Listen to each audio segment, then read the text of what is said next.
IVF చికిత్సలో 25% భారీ discount. Andro max advanced male infertility centre.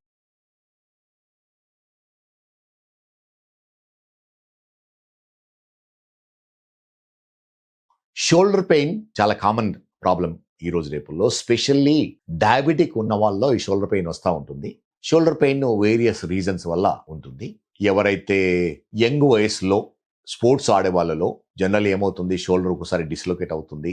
Dislocate కాకుండా షోల్డర్ లిగమెంట్స్ డ్యామేజ్ అవుతుంది. దానివల్ల ఏంటంటే కొందరికి బయటకు వస్తుంటుంది. దీన్ని బ్యాంకార్ట్స్ లీజన్ అంటాం. అంటే షోల్డర్ కు మన ఆంబోను జాయిన్ అయ్యే దగ్గర ఒక లిగమెంట్, ఇంపార్టెంట్ లిగమెంట్ డ్యామేజ్ అవుతుంది. స్పెషల్లీ స్పోర్ట్స్ పీపుల్లో ఎవరికైతే షోల్డర్ డిస్లోకేట్ అయిందో వాళ్ళలో common. Most of the time ఎలా ఉంటుందంటే పైన ఉన్న షెల్ఫ్లో ఉన్న వస్తువులు తీసుకోవడం ఇబ్బంది అవుతుంది. తర్వాత ఎక్స్టర్నల్ వెనక్కి చెయ్యి తిప్పాలంటే పెయిన్ఫుల్గా ఉంటుంది. సో ఇది ఎక్స్రే తీయడం వల్ల చాలా వరకు నార్మల్ ఉంటుంది. ఎక్స్రే ఎంఆర్ఐ స్కాన్లో తెలుస్తూ ఉంటుంది ఈ ఫ్రంట్ లిగమెంట్ కొంచెం డ్యామేజ్ అయి ఉంటుంది. ఇది ఎవరైతే యంగ్ వాళ్ళలో ఇంజురీ వల్ల డ్యామేజ్ అయిందో చాలా వరకు ఇది ఆపరేషన్ వల్ల రెక్టిఫై చేయొచ్చు.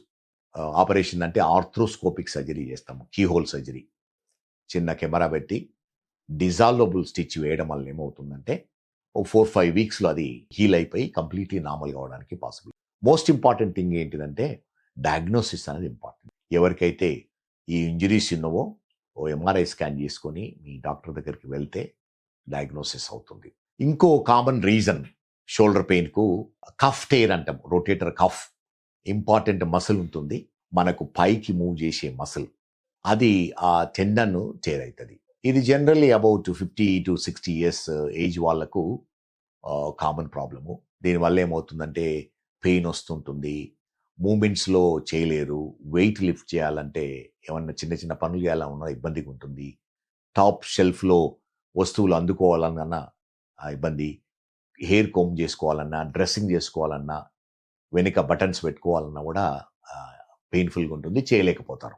ఇది కూడా చాలా వరకు ఎగ్జామినేషన్ వల్ల తెలుస్తూ ఉంటుంది.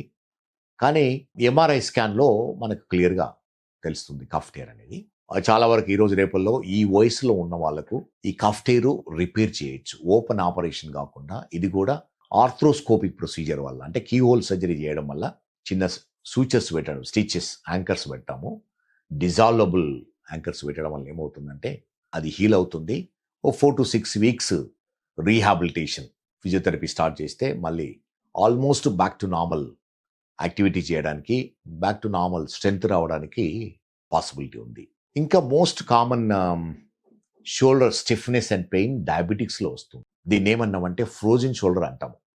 అంటే లోపల షోల్డర్ జాయింట్ క్యాప్సూల్ అతుకుపోతుంటుంది. ప్రోగ్రెసివ్గా షోల్డర్ స్టిఫ్నెస్ అయ్యి మూమెంట్స్ లిమిట్ అవుతాయి అండ్ మూమెంట్స్ కూడా పెయిన్ఫుల్ అవుతాయి. వీళ్ళు కూడా కోమ్ చేయడము చేసుకోవడం ఇబ్బంది అవుతుంది. బ్యాక్ బటన్స్ పెట్టుకోవాలంటే ఇబ్బంది అవుతుంది. చెయ్యి పైకి లేవాలంటే లేపలేరు, స్టిఫ్గా ఉంటుంది. దీన్ని ఫ్రోజన్ షోల్డర్ అంటాము. Very common in diabetic patients. ఇది కూడా ప్రాబబ్లీ ఎక్స్రేలో కొంచెం చేంజెస్ ఉండొచ్చు, కానీ ఎంఆర్ఐ స్కాన్ వల్ల మనకు తెలుస్తుంది. మోస్ట్ ఇంపార్టెంట్ థింగ్ ఏంటిదంటే ఎంఆర్ఐ స్కాన్ చేసుకొని మిగతా రీజన్స్, కాజెస్ అన్ని ఎక్స్క్లూడ్ చేయాలి. కఫ్ టేర్ కానీ, any arthritis, any other problem. Most of the time ఏముంటుందంటే రిమైనింగ్ లిగమెంట్స్ నార్మల్ ఉంటుంది, జాయింట్ నార్మల్గా ఉంటుంది, కానీ క్యాప్సూల్ అతుకుపోయి ఉంటుంది. అడెహెసివ్ క్యాప్సులైటిస్ అంటాము. ఇది చాలా సింపుల్గా ట్రీట్ చేయడానికి ఇనీషియల్ స్టేజెస్లో కొంత యాంటీ ఇన్ఫ్లమేటరీ మెడికేషన్, ఫిజియోథెరపీ చేయడం వల్ల చాలా వరకు తగ్గుతుంది. బిగినింగ్లోనే డాక్టర్ దగ్గరికి వచ్చేసి మెడిసిన్స్ తీసుకొని, లోకల్ ఆయింట్మెంట్ తీసుకొని ఫిజియోథెరపీ చేయడం వల్ల చాలా వరకు రిలీఫ్ కావడానికి ఉంటుంది. కొంత అడ్వాన్స్ అంటే ఎవరికైతే మోర్ దెన్ 3 months 4 months ఉన్న వాళ్ళకు ప్రాబబ్లీ సింపుల్ ఫిజియోథెరపీ వల్ల తగ్గకపోవచ్చు. వాళ్ళకి ఇంతకుముందు మ్యానిపులేషన్ చేసేవాళ్ళము. మ్యానిపులేషన్ చేసి అండర్ అనెస్థీషియా, కొంచెం షార్ట్ అనెస్థీషియా ఇచ్చి షోల్డర్ మ్యానిపులేషన్ చేసి ఏవైతే అడిహేషన్స్ ఉన్నావో, అతుకుపోయిందో అది బ్రేక్ చేసి స్మాల్ అమౌంట్ ఆఫ్ స్టీరాయిడ్ ఇస్తాం. దాంతో ఏమవుతుందంటే ఈ మూమెంట్స్ అన్ని ఫ్రీ అవుతాయి. తర్వాత ఫిజియోథెరపీ చేయడం వల్ల ఈ నొప్పి తక్కువ అవుతుంది, ఫుల్ రేంజ్ ఆఫ్ మూమెంట్స్ రావడానికి పాసిబిలిటీ ఉంది. కానీ మ్యానిపులేషన్ చేసేటప్పుడు చాలా కేర్ఫుల్గా ఉండాలి. ఎవరికైతే ఆల్రెడీ కొంచెము కఫ్ అంటే ఇది లోపల ఉన్న లిగమెంట్స్ పార్షియల్ టేర్ ఉన్న వాళ్ళకు మనం ఫోర్స్ఫుల్గా మ్యానిపులేట్ చేస్తే ఏమవుతుంది, అది కంప్లీట్గా టేర్ అవుతుంది, ఫుల్ థిక్నెస్ టేర్ రావడానికి ఛాన్స్ ఉంటుంది. అందుకని అది ముందు రూల్ అవుట్ చేయాలి. ఒక్కొక్కప్పుడు ఏం చేస్తామంటే ఎవరైతే ఈ డౌట్ ఉందో ఆర్థ్రోస్కోపీ లోపల పెట్టి ఆర్థ్రోస్కోపీతో అతుక్కున్నది అడిహేషన్స్ అనేది లేజర్తో రిలీజ్ చేస్తాము, స్పెషల్ డయాథర్మీతో రిలీజ్ చేస్తాము. దాంతో ఏమవుతుందంటే ఫుల్ రేంజ్ ఆఫ్ మూమెంట్స్ వస్తాయి. ఇనిషియల్గా కొంచెం పెయిన్ఫుల్గా ఉంటుంది few days, but exercises continue చేయడం వల్ల, ఫిజియోథెరపీ కంటిన్యూ చేయడం వల్ల చాలా వరకు తక్కువ ఉంటుంది.